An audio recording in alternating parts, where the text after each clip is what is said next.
सतत पडणारा पाऊस आणि वादळी वाऱ्यांमुळे झाडे पडणं किंवा इमारतीचे अवशेष कोसळून होणारे अपघात टाळण्यासाठी कागल नगर परिषदेच्या वतीनं संपूर्ण कागल शहरात आपत्ती व्यवस्थापना अंतर्गत विशेष मोहीम हाती घेण्यात आली आहे। या मोहिमेअंतर्गत परिसरातील सर्व धोकादायक इमारती आणि वृक्ष यांचे बारकाईने सर्वेक्षण करण्यात आलं असून सुरक्षेचा उपाय म्हणून तातडीने धोकादायक फांद्यांची छाटणी सुरू करण्यात आली आहे।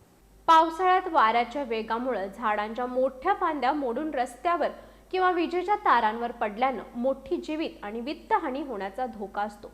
हे संभाव्य अपघात टाळण्यासाठी नगर परिषदेच्या पथकाद्वारे शहरातील गजबजलेल्या आणि महत्त्वाच्या ठिकाणी ही मोहीम प्राधान्याने राबवली जात आहे।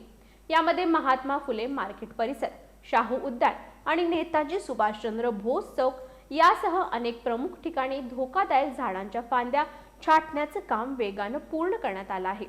नगरपालिका प्रशासनाने परिसरातील धोकादायक जुन्या इमारतींचेही सर्वेक्षण केले असून नागरिकांच्या सुरक्षेला सर्वोच्च प्राधान्य दिले जात आहे।